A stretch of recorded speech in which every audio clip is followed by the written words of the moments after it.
Stacy, and today we're going to talk about everything you need to know about handling minor cases. So let's just jump right in and get started.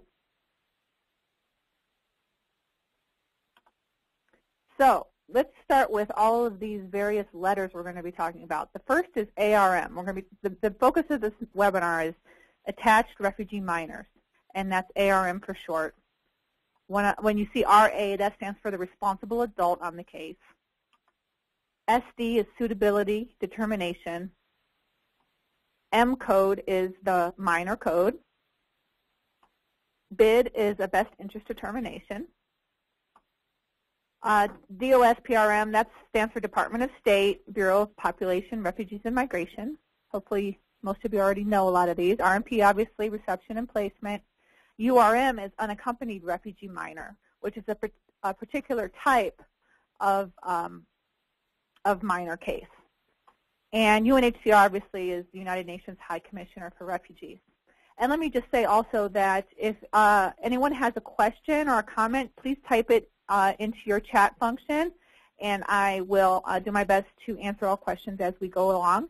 And to make sure that you're all awake, I'm going to have a few little quizzes throughout this webinar. So be ready to type in your answer when it's quiz time as well. So our objectives for this webinar, we're going to talk about who exactly are attached refugee minors. We're going to go over the RNP refugee minor requirements that the State Department requires of us in the Cooperative Agreement. We're going to go over the reports, the bane of your existence, I'm sure, the refugee minor reports. We're going to go over some tips for writing quality reports. We're going to talk about how to interview a minor, which is a very specialized skill that I find many caseworkers don't necessarily have. And we're going to talk about what happens if there is a breakdown in the family. Just so you all know, you all are muted. So if you want to contact me, you have to type something into the chat function. I won't be able to hear you through the phone. So who are attached refugee minors? So they are refugee children who are under 18 years old, who've been separated from and are traveling without their biologic or legally adoptive parents. They can be resettled with relative and non-relative caregivers. They are traveling to the U.S. to either join their biological adoptive parents or to, as the first button said, to resettle with relative or non-relative caregivers. So either they can be joining parents or relatives or even non-relative caregivers. Now, they are not destined for URM foster care. That's a particular type of minor case that ECDC actually doesn't handle, and we'll go over that some more in a minute. Now, these attached refugee minors, they're classified according to minor codes, or M codes. And those codes reflect the nature of their travel and their plans for reunification in the United States,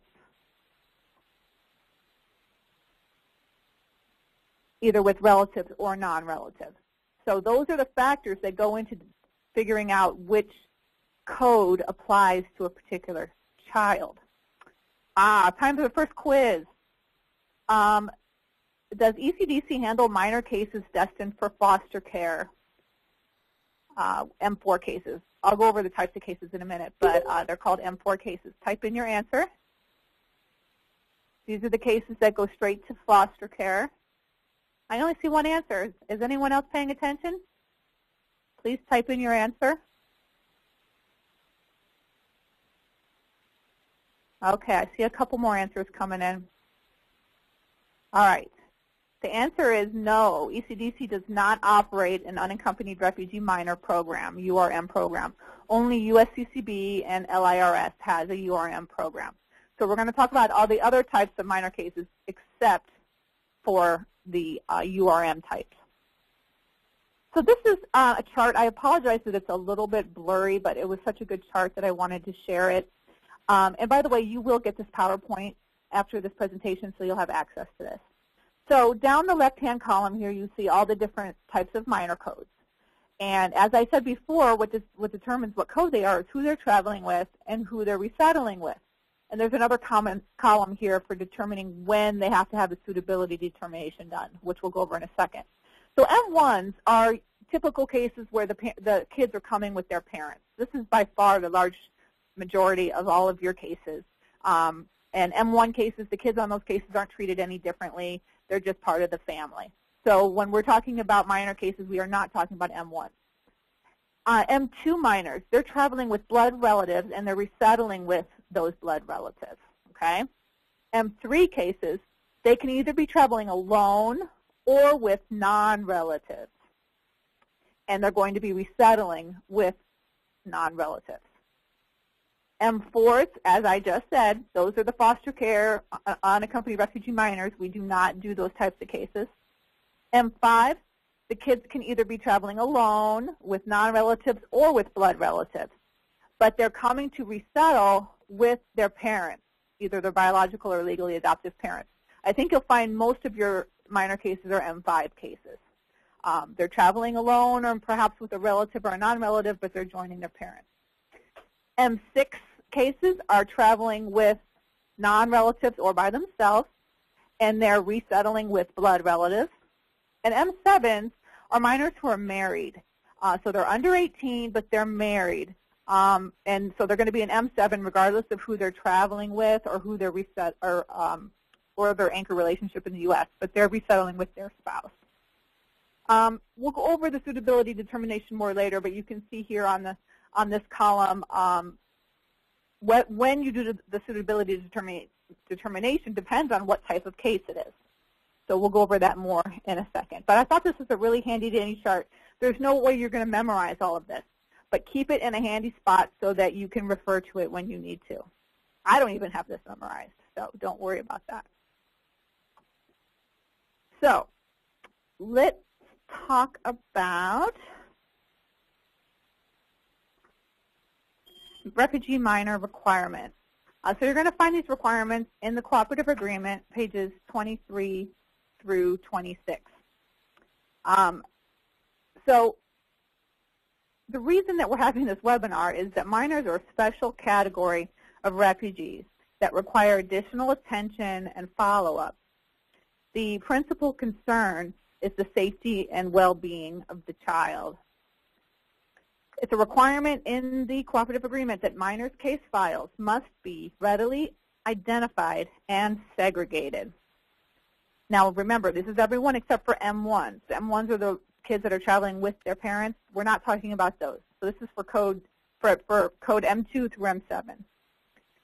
And there's M2 through M7. And if you have a copy of the bid, that should be in the file as well. Hopefully you'll always have a copy of the bid. Another requirement that PRM puts on us is the family must be oriented about the nature of expectations and U.S. practices and legal requirements respecting child care using interpretation services as necessary. So there's a minor-specific orientation requirement. Oh, I see a couple of questions here. Let me make sure I get all of these.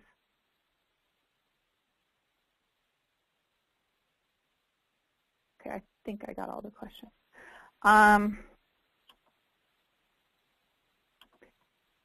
Continuing with the requirements, the family must be provided with a written statement about the responsibilities and legal obligations in caring for the minor.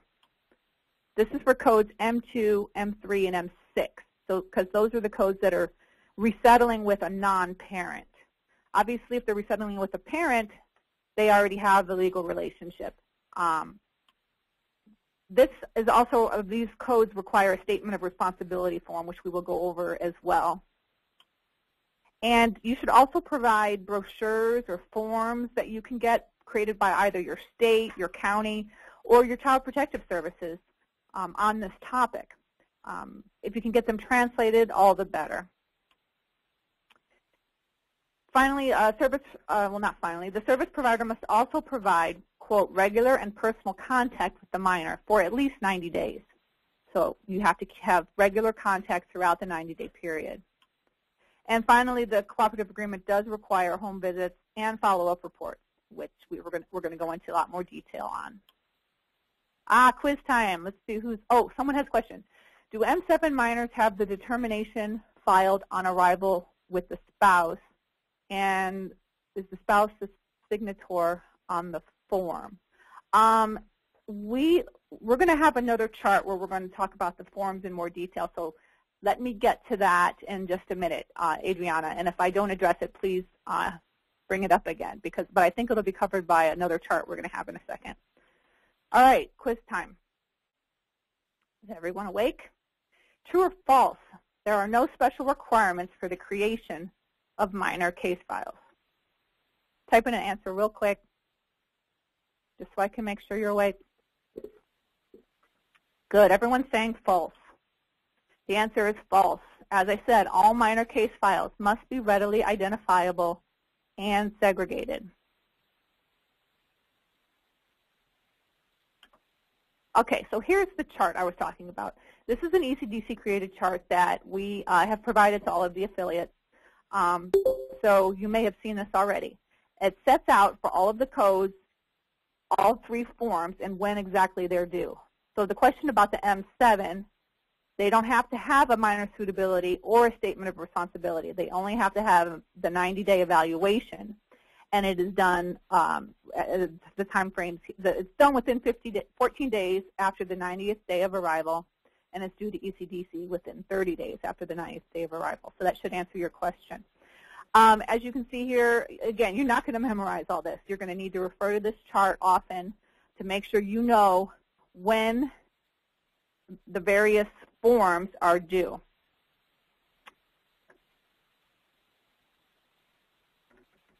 So I need to really emphasize here that affiliate staff must take care in ensuring that all required services and documents are completed. You should check the requirements when you receive the bio data at the time of the assurance and be prepared to implement and document any requirements from that time through the arrival of the minor and throughout the R&P period. If you have any questions ever about the requirements of the forms, you can refer to the cooperative agreement and ECDC's standard operating procedures. You can also contact your program officer, and they'll be happy to provide you guidance. When in doubt, ask for help, please. And make sure that all services for minors and all of your interaction with minors is always documented in the case notes. Document everything. Okay. So this is a chart for you to refer to. We're going to go into more detail about each of these forms now. Suitability determinations. So if the caregiver is already in the United States, as they are for the M5s, for example, where they're joining parents, then you have to do the suitability determination prior to assurance, which means you have to contact that parent, go out there, meet with them, and finish that before the assurance is due. Then you give the suitability determination to us at the time that you assure the case. If the caregiver is traveling with the child or the child's resettling with the person they're traveling with, meaning the relatives or the non-relative caregivers, then in that case, you obviously can't do a suitability determination pre-arrival because the adult is not there yet. So in that case, you have to do the suitability determination within 7 days of the minor arrival. So a home visit is required. On this home visit, you should interview the responsible adult and the minor separately, if possible. Obviously, on the pre-arrival ones, the minor won't be there yet. If the responsible adult has a spouse, you should also talk to that spouse and ascertain whether they're supportive of the minor living with the family. Now, when you conduct this assessment, here are the things that it needs to include. You're assessing the nature and extent of any previous relationship between the minor and the family unit, okay? You're assessing the nature and extent of their current relationship. You're assessing whether the responsible adult is willing and able to provide ongoing care and supervision for the minor. And you're assessing how is the adult going to provide for the minor. Now we're talking both financially and emotionally, providing emotional and social support. These are all things that you need to be assessing during the suitability determination. So this is a, this isn't all of it. So you also are assessing the responsible adult's understanding and intentions for legal responsibility of the minor. So you need to make sure you know what your state law is regarding guardianship or custody, depending on how it's handled in your state. You may need to consult briefly with a family law attorney to make sure that you understand this. Because you need to be able to explain it to the responsible adult and make sure that they understand it. So what are their understanding and intentions of their legal responsibility? So right now we're going to look at the actual suitability determination form. All right, so this is what the minor suitability determination form looks like for those of you who haven't filled it out yet. In filling this out, I'm not going to go over everything because most of it is self-explanatory, but the highlighted portions we'll talk about. So the minor identification information is obviously taken from the biodata. Make sure you have the proper format for the date of birth.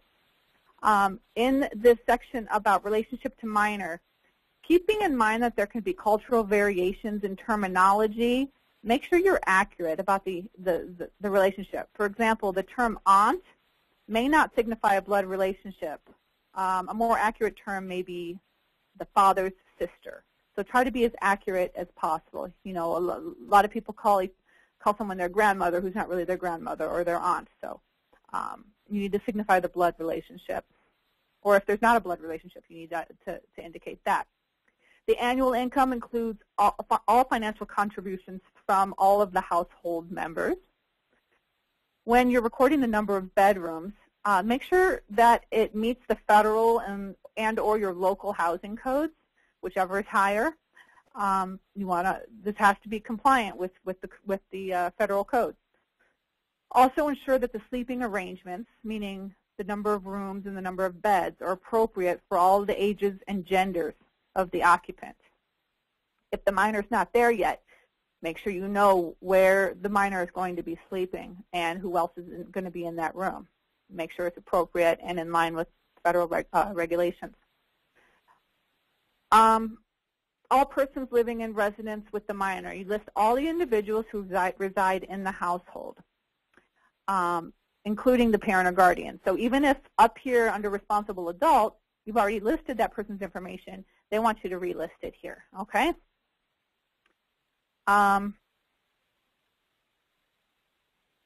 Make sure that the stated number matches the number listed. So whatever you put here for the number of individuals, make sure you have that many people actually listed. Next page, for the assessment questions, determining the previous relationship. The questions in this section seek to find out how well the adult knows the minor. So you can know what the current or future, potential future relationship will be between the two.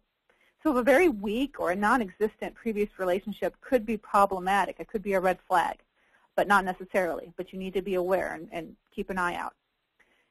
Indicate if the responsible adult did not expect the minor to live with her or him. Staff should determine whether the responsible adult is committed and prepared to take responsibility for the minor. If there's any claim that the minor is expected to join another relative, you should note that. I also highlighted here for Section AI, notice this says if the responsible adult and minor are not traveling together. So this is for only the cases where the minor is not traveling with the responsible adult. Section 5 here, B, for pre-arrival determination only. This is for when only when you're doing a pre-arrival determination. Otherwise, you put NA. 6 here is for only when you're doing a post-arrival. I've seen people where they fill out both of these. Well, it can't be both a pre-arrival and a post-arrival, so please make sure you answer the correct response based on the correct question based on the situation. Now, the current conditions questions seek to assess the current relationship between the responsible adult and the minor, as well as the environment in which the minor is going to be placed. So first, it's whether the responsible adult is willing and able and prepared to provide for the minor. If the responsible adult is not familiar with the state laws pertaining to child abuse and neglect, you will need to provide this information to them. You need to determine what the adult's plans are for putting the child in school, for their sleeping arrangements, for their supervision when they're not in school. You need to get all the details of this. You should check that the adult understands the state laws regarding the ages of minors who are not permitted to stay at home alone. Here's the supervision part. If they don't understand, you need to provide it with them. You need to make sure that children who are too young aren't going to be left alone. So these are all pretty self-explanatory. There's a part about checking state laws. All right, the financial and legal responsibilities. So in here we're making sure the adult understands his or her responsibility to provide financial support to the minor, as well as legal responsibility to obtain guardianship if applicable. Obviously, like I said, if they're the parent, they don't have to get guardianship.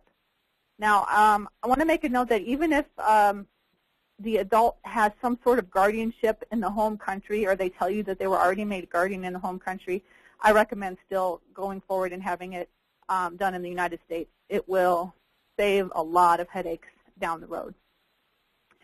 For those of you who don't know, I used to be a family law attorney, so I actually have a little bit of background in that field, so I can tell you it will definitely make things easier if they have guardianship here in the States, regardless of what they may or may not have had in the home country or the country of asylum.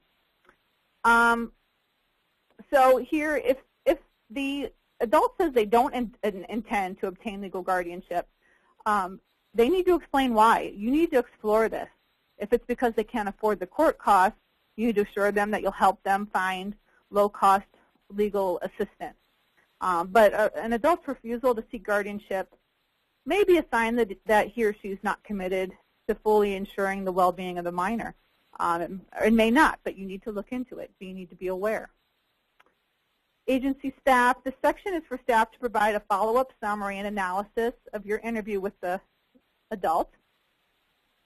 The assessment section is to determine whether this is an appropriate placement. It allows space for you to plan how the agency will assist the adult in obtaining guardianship, if applicable. It considers the attitudes and beliefs of the adult towards taking care of the minor, etc.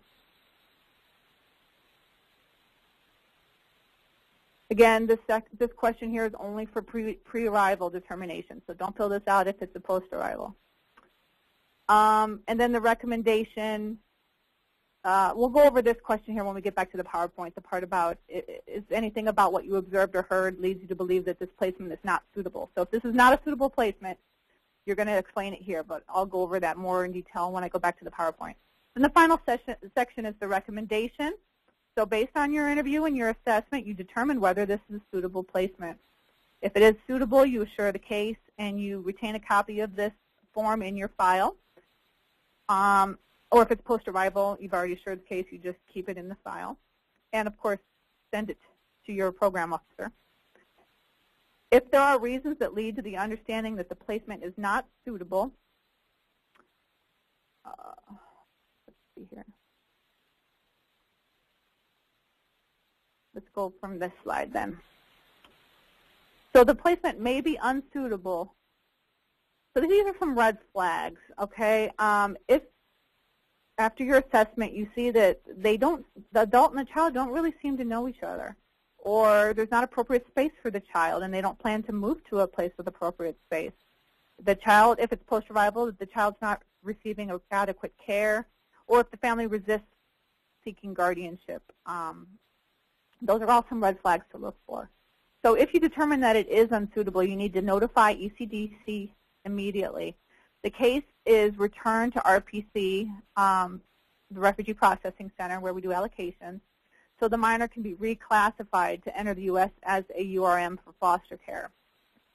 If it's a parent that's unsuitable, both your SRC and PRM must be notified, and just contact ECDC and we'll work through all of those steps together. But it's very important that we notify all the appropriate people. And as I said, you retain a copy of this form in your file. Another quiz. Oh, someone asked a question. Do the guardians receive resettlement funds for the minor? If so, how should they be dispersed? Yeah, the responsible adult is the one who receives the per capita funds. I'm assuming you're talking about the per capita money. You can't give it to a child. It has to go to an adult. So it goes to whoever has been designated as the responsible adult. Whether they are legally, they're probably not legally guardians at that point, but they're the responsible adults listed on the case. They're the ones that get the money. Hope that answers that question. All right, quiz time.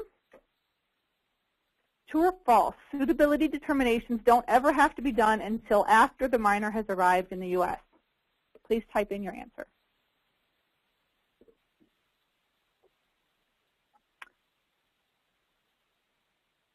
Good. Everyone's getting it right. I love it when that happens. The answer is false. As we said, if the caregiver is already in the United States, the suitability determination must be done prior to assurance. Now we're going to go over the statement of responsibility. These are for codes M2, M3, and M6. Again, I don't expect you to memorize this, but you'll want to refer to your chart when the time comes. So these are for cases, those three codes are cases where the minor is resettling with non-parents. So you complete the statement of responsibility along with the suitability determination prior to the assurance when the adult is already in the United States. Okay, let's go over that. Let's repeat that. You complete this form along with the suitability determination, which are done prior to assurance when the adult is already in the U.S. If the adult is traveling with the child, so they're not already in the U.S., you complete this along with the suitability determination within 7 days of arrival. So let's look at this form. Statement of responsibility. Okay. This is a template, should be modified for your state. You'll see below where there's more specific language that you need to modify for your particular state. So don't just use the ECDC form. Make sure you personalize it.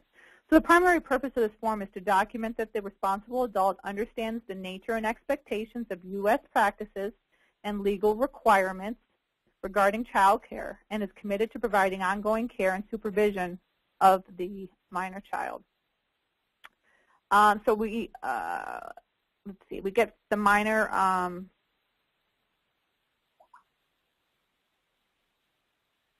these highlighted areas are self-explanatory, but if you know the medical issues, make sure you list them here. They should be in the bio form or accompanying medical documents. And these, remember, this is for non-parents. So if you know the location of the parent or other immediate family indicated here, or if the responsible adult knows, you can ask and put that information in there. So this is where you fill out this person, this responsible adult, which they're calling here a U.S. tie. What is their relationship? Oh, what is this? U.S. tie relationship to responsible. This is, I guess, this last line here is only for when the U.S. tie is not the same person as the responsible adult. So, yeah, you provide the name of the U.S. tie if this person is different than the responsible adult, and you indicate his or her relationship to the responsible adult. Now, this part, the acknowledgement of responsibility, this should be either presented to the responsible adult in writing, hopefully in their language, or read aloud to them in a language that he or she fluently understands. You can read this yourself. I don't need to read that for you. But this is the part where I say here, the legal steps I shall take to obtain guardianship in the state of blank include the following. That's where you're going to have to personalize it and add in your requirements for your state. Now there's a link here to a website that goes state by state and provides information on guardianship. I went to that website myself, and it's not exactly the most thorough, but it's at least a good place to start. So you're going to have to list the steps here on your form. Don't just leave this blank as a template.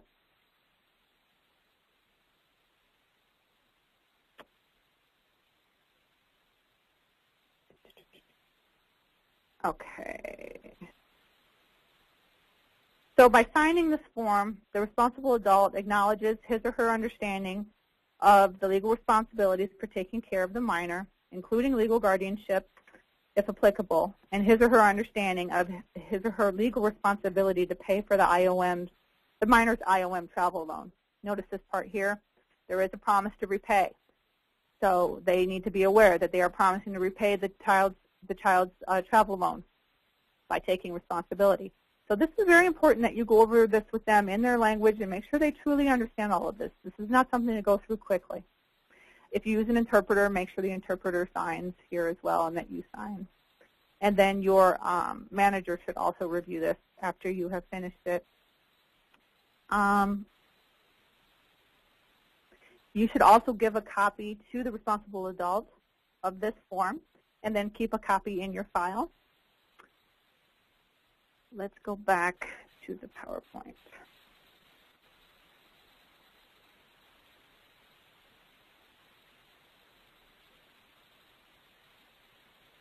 Went through all of that.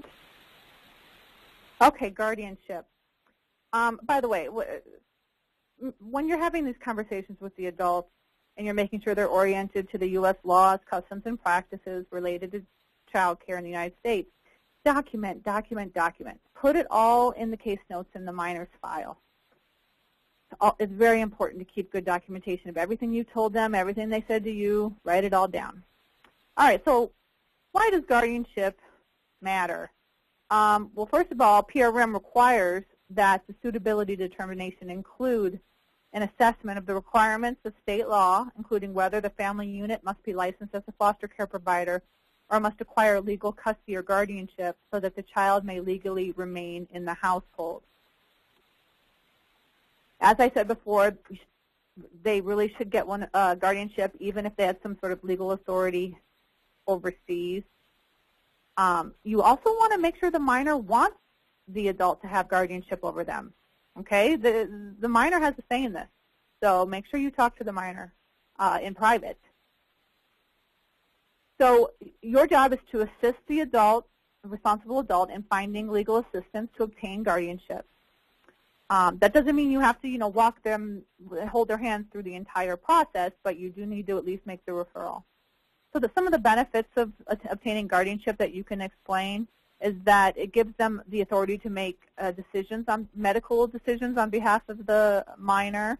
So they can add the minor to their insurance, so they can enroll them in school, so they can get added to their public benefits. There may even be possible financial assistance through certain state-funded, subsidized guardianship or kinship care programs. You may want to check on your state and see if they have any sort of assistance, or some states have subsidies for kinship care or guardianship care type programs. So take a look at that, and perhaps the refugee family could receive even a little bit of extra assistance.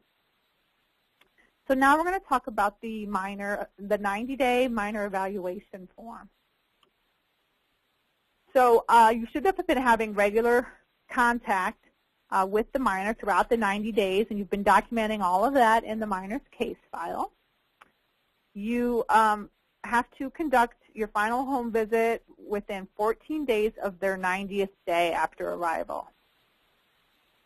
If you can, you're going to interview the adult and the minor separately. It's actually really important that you try to do your hardest to do that. In this evaluation, you're going to determine the continued stability of this placement. You're going to assess the responsible adult's understanding and intentions for securing legal responsibility of the minor. You're going to identify areas of concern and referrals needed for continued services. And you're going to submit this to ECDC within 30 days of the 90th day after arrival. So you do the visit within 14 days, write the report, submit it to us within 30 days. So now we're going to review this form. Don't worry, this is the last form. Minor evaluation form, here it is. Okay. So the minor identification information, make sure you indicate the number of times that you visited the minor in their home and how many times the minor has come to see you in your office. For secondary migration, you need to indicate if the minor out-migrated. If they did, you enter the date of out-migration and provide the location and contact information of the secondary migration site. Hopefully you'll be able to access that information. You also need to establish if and when the minor was connected to a new affiliate or service provider. Okay, so that's all, you need to try to find out all the information. Under this section, responsible adult with whom the minor is living. If the minor is not living with the original placement, please provide the original responsible adult's name, address, relationship to the minor, and the reason for the change in the placement. Evaluation of living situations. Check your mandatory reporter requirements. What that means is every state has what they call mandatory reporters, which means people who are required by statute to report child abuse. That almost always includes teachers. It often includes, and social workers. It can include other types of people. It may very well include caseworkers of the style that you are in your state. So check that out, because if you're a mandatory reporter and you find any evidence of child abuse or neglect, you have to report it to your local child protective services, or you are breaking the law, and you may be subject to some sort of penalty. Okay? So it's very important. You need to make note of all of these things here. The general health condition. This is not just you look at him and, oh, he looks pretty good, or the parents or the adult says, yeah, he's doing great, he's still healthy. This is as assessed by a doctor. The child should have seen a doctor, and so you should have some medical documentation to be able to base this on. And if there is like a required follow-up or anything like that, you put this under the explanation section.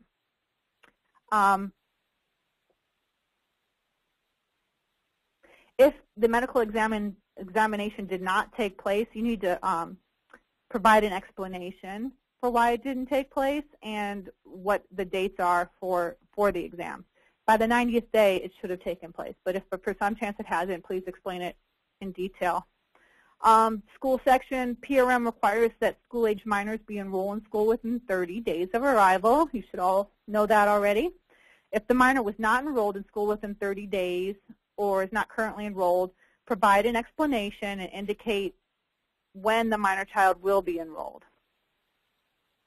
The clothing part is pretty self-explanatory. PRM requires that all arrivals, including minors, be provided with adequate and appropriate seasonal clothing.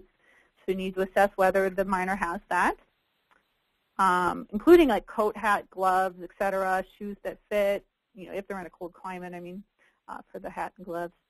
So if they do not have it, you need to provide an explanation. For questions 4 through 9, you're going to interview the responsible adult separately from the minor to help ensure an accurate report. You use your discretion when conducting the individual interview with the minor. As I'll go over a little bit later, I would strongly recommend that you interview the minor separately. Of course, you have to keep in mind the cultural background of the family, and if it would be extremely inappropriate or if they would be extremely offended, then you don't have to do that, but if at all possible, interview them separately. You may, for example here, I'm going to talk about, so there's a column for the minor's response and for the adult's response. So basically, as you go through these questions, you can rephrase a question verbally to make sure that it's presented in a culturally appropriate manner, in a linguistically appropriate manner, and in an age-appropriate manner for the minor. So you don't have to read it just as it says here. You can rephrase it. If the minor is really young or unable to comprehend the questions and articulate answers, then it's not necessary to interview the minor. Just notate that on the form. For example, you can put the minor is under 5 years old and is unable to articulate responses to the questions. There may be slight variations in the minor and the responsible adult's responses to each question. If this is the case, you may need to ask a follow-up question or rephrase to ensure that they both understand what you're talking about, depending on their answers and the context. If they're giving different answers, it may or may not be of concern. You just need to be aware of that and follow up on it. If they're significantly different on their responses, you'll definitely need to ask follow-up questions and determine why there's a discrepancy. As far as sleeping arrangements, PRM indicates that only married couples or small children of the same gender may be expected to share beds. Make sure you observe the living conditions and sleeping arrangements in the household regarding their family size, number of bedrooms, and the genders of all of the adults and children. If the minor is going to share a bedroom or is sharing a bedroom, you need to find out the age and gender and whether they share a bed. In terms of supervision, as we said before, know your state's laws on minors who can stay home alone. Make note of that. Adjustment, find out if they've been having any problems or issues with the placement or with the family. Determine how any tensions can be resolved and if they need any assistance from the agency. And observe and note if the minor and or the adult have shown any reservations about the placement. Daily life, this question intends to find out which activities the minor is involved in that may be inappropriate, dangerous, or risky, or even illegal, including child labor, theft, drugs, gangs. It also seeks to determine whether the minor might be confined indoors for longer periods of time or is involved in prolonged outdoor activities and comes home really late. So you need to dig into that a little bit. You're going to find out if the minor is going to school. You're going to check out their attendance patterns, maybe ask about their favorite classes, homework, etc. Don't just say, how are you doing in school? You know, you have to follow it up. And this is more than just one-word answers and responses. Social connections, find out if the minor has significant contacts outside of the home. And you don't have to list the people's names, but refer to the relationships, like a neighbor in the apartment complex or their friend from school. What other connections do they have? The legal responsibility and guardianship section, if it's applicable, ensure that this has been done or is in the process. Again, as we said before, if they're not seeking guardianship, you need to explain why, and that could very well affect your recommendation. If there's any concerns and problems, you need to note it here. And then this is the part where you make your own assessment. I highlighted here, be specific and use concrete examples. You're typing in your answer, hopefully, so you can use as much space here as you want. This section here about observing from the minor, and sometimes people ask me, well, what does this mean exactly? The minor is overly compliant, passive, or withdrawn. You know, that's a child that just sits there next to the adult, perhaps, doesn't really answer, doesn't look at you in the eye, is very, just does whatever they're told, doesn't have their own voice. That may be a problem, and that may be an indication of a deeper issue. So you check, yes, if that's the case. Or if the minor is sad or disengaged, just doesn't, says they don't have any friends, they don't like school, et cetera, like that. Or if the minor appears nervous, cautious, or doesn't want to answer or looks around to see if anyone's listening, that could be a red flag. And obviously, if there's cuts, scrapes, bruises, or other injuries, that's definitely a red flag. So you need to make note of all of those things. I know you're not a child welfare expert, but you can make observations, and you should make note of any strange observations. So you need to indicate your recommendation, whether you recommend continued placement or not. If the placement is approved, you retain the signed original in the case file and send a copy to ECDC. Once we've received it, we'll then, and we've gone back and forth to make sure it's in final form, we will send it on to the state refugee coordinator. If you think that the placement's not appropriate, you need to notify ECDC immediately. And even if it's not clearly evident that continued placement is approved, still contact ECDC. If someone has a question here, if the minor is traveling to join biological parents, that means no need to fill the statement of responsibility in this case, right? Yeah, that's right, Mahesh. You don't have to do a statement of responsibility if they're joining parents, but you do still have to do this minor evaluation form, okay? When they're joining parents, the only form that is not required is the statement of responsibility. All right, so let's try to get through this rest of this real quick here. All right, so I want to talk about interviewing children because this is a very specialized skill. It's different from interviewing adults. You need to, before your home visit, review the bid that hopefully you got from UNHCR, review the bio data, and if there's a minor questionnaire that you received, make sure you read through all of that. When you arrive, you need to explain the reasons for your visit. When you're there, you need to observe the interactions between the minor and the adult and between the minor and the others in the home. Take note of the living space. Look for potential areas of safety concern. And as I've already said, you request to speak with the minor separately and in private, respecting the family's culture and the authority of the adult. I used to have to interview children a lot in my job when I was a family law attorney. I was often acting as a guardian ad litem, and I would often suggest, hey, why don't we go for a little walk? That way, I'm not in a private space with the child where perhaps I could be accused of something occurring that didn't happen. So this also helps cover my butt. So we're out in a public space, and maybe the child feels more comfortable being farther away from the responsible adult and the others in the family too, and maybe they'll speak more candidly. So if you're able to, going for a walk is often a great solution. Quick quiz, true or false, observation is an important part of conducting the 90-day minor evaluation form. Type in your answer, quick. I've only got 2 answers, 3. Okay, since we're running out of time, I'm going to move on. Those of you who did answer were right. It's true.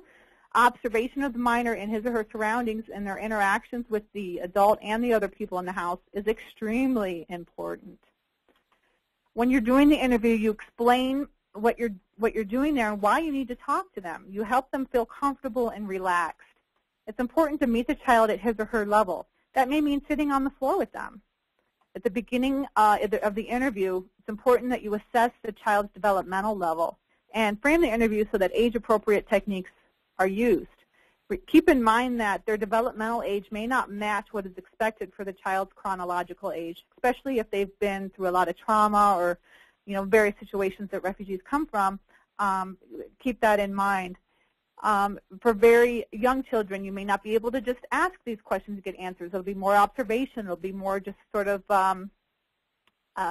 back and forth, just interaction, seeing how they talk with you, not necessarily trying to get answers out of them.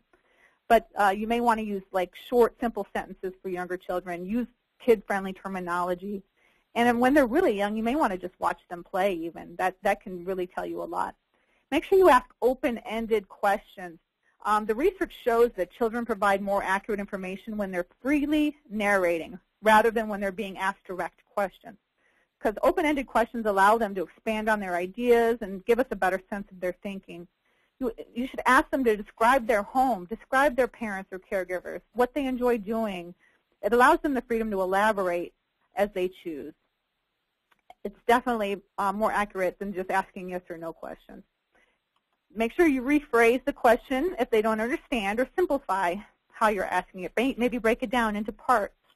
You really need to encourage more than 1 or 2 word answers. You should not just write down 1 or 2 word answers in your form. You need to get them to open up a little bit more as much as possible.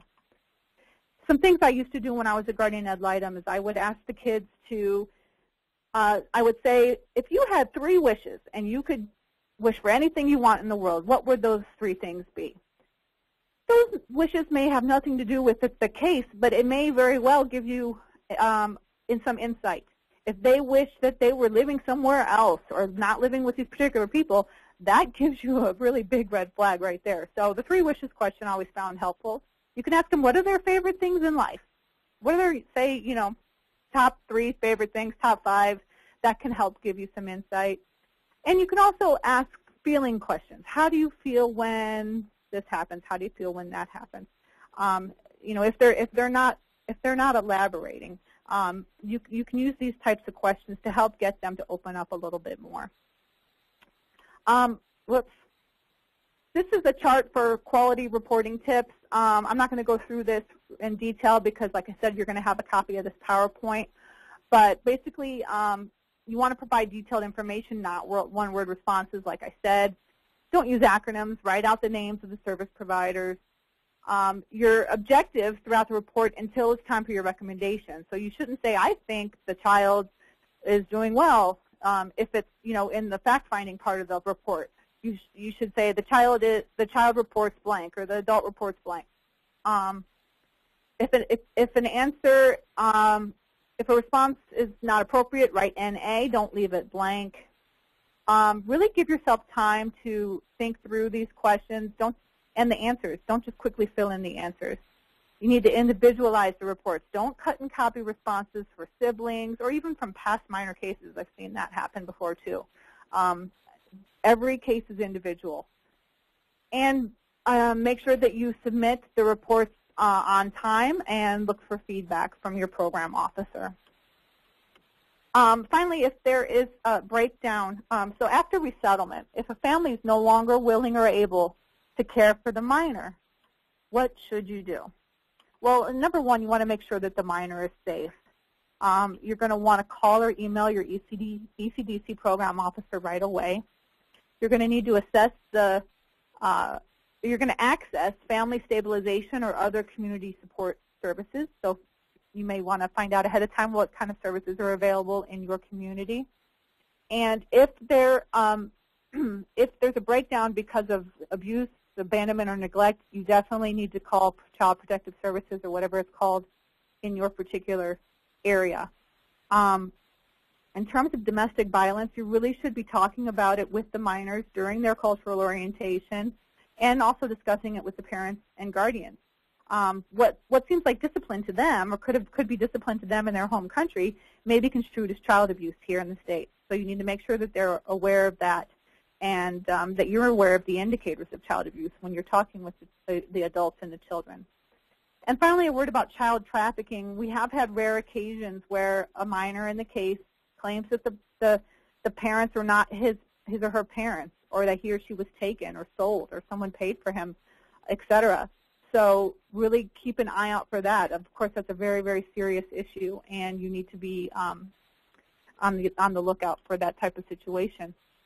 So, wow, I finished 5 minutes early. I was really afraid that I was going to run out of time. So we actually have time for some questions. I'm going to say thank you to everyone for being on the call and ask you to please, please, please, please complete the survey that I'm going to be emailing you. I'll email you the PowerPoint, and I'll also email you the minor forms packet, which contains all 3 forms as well as the instructions for how to fill out all 3 forms. So if you ever forget something I went through on here, it's all in the instructions. It's all there.